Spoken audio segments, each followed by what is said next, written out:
અરે ઓછું નાક પણ અસલી નાક. MDH કાશ્મીરી લાલ મરચાની પાવડર. હવે ચૂંટણીમાં પણ 10% EWS અનામત લાગુ કરવાની માંગ ઉઠી છે. ચૂંટણીમાં EWS અનામત લાગુ કરવા વરુણ પટેલે કરી છે માંગ. સહકાર ક્ષેત્રમાં પાટીદારોનું પ્રભુત્વ ન હોવાનું વરુણ પટેલનું કહેવું છે. દૂધસાગર ડેરીમાં મતદાર પાટીદારો છે, પાટીદારો મતદારો છે, પરંતુ ઉમેદવાર તરીકે નથી. સહકારી ક્ષેત્રમાં પાટીદારોનો રાજકીય રકાશ છે. EWS લાગુ નહીં થાય તો પાટીદારોના રાજકીય પતનની શરૂઆત થશે તેવો ભય વરુણ પટેલે વ્યક્ત કર્યો છે.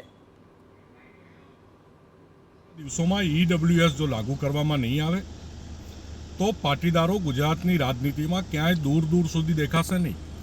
અત્યારે જે લોકો માની રહ્યા છે કે અમે મલઈમાં ખૂંચાણા દઈને આપણને મળ્યું છે, આપણે શું કરવા ચિંતા કરવાની જરૂર છે? પણ નીચેથી તળિયું સાફ થઈ રહ્યું છે.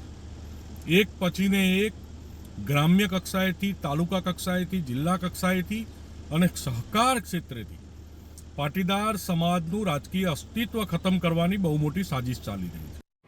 તો બીજી તરફ SPG સંસ્થાના અધ્યક્ષ લાલજી પટેલે પણ વરુણ પટેલને સમર્થન આપ્યું છે. લાલજી પટેલે કહ્યું છે કે પાટીદારોને વર્તમાન સમયમાં દરેક સ્થાને અન્યાય થઈ રહ્યો છે.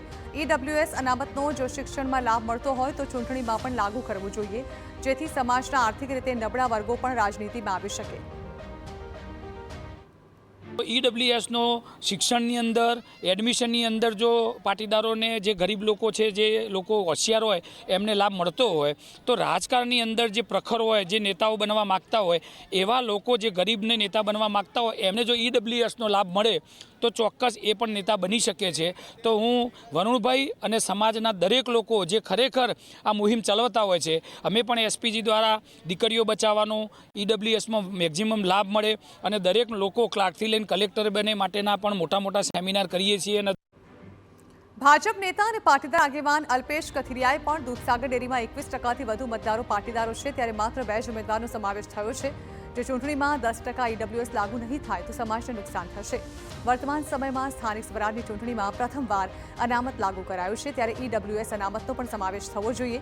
EWS લાગુ થવાથી તેમાં આવતા તમામ સમાજને લાભ મળવાનું અલ્પેશ કથિરિયાએ જણાવ્યું. વર્તમાનમાં જ્યારે સંપૂર્ણ જે અનામતની વ્યવસ્થા છે એ પ્રથમ વખત સ્થાનિક સ્વરાજની ચૂંટણીમાં લાગુ પડે છે, ત્યારે સાથોસાથ 10% EWSનો સમાવેશ થઈ જાય તો ભવિષ્યમાં કોઈ પણ પ્રકારના ટેકનિકલી કોઈ પણ પ્રશ્ન પણ ન સર્જાય અને દરેક વર્ગને પોતાનું પ્રતિનિધિત્વ મળી શકે. એ માટે ચૂંટણી પંચને પણ અમે રજૂઆતો કરી છે. હાઈકોર્ટમાં પણ દિનેશભાઈ પિટિશન કરી છે અને ભવિષ્યમાં આ બાબતે સુખદ નિર્ણય આવે એવી અમે આશા રાખીએ છીએ. MDH ચણા મસાલા.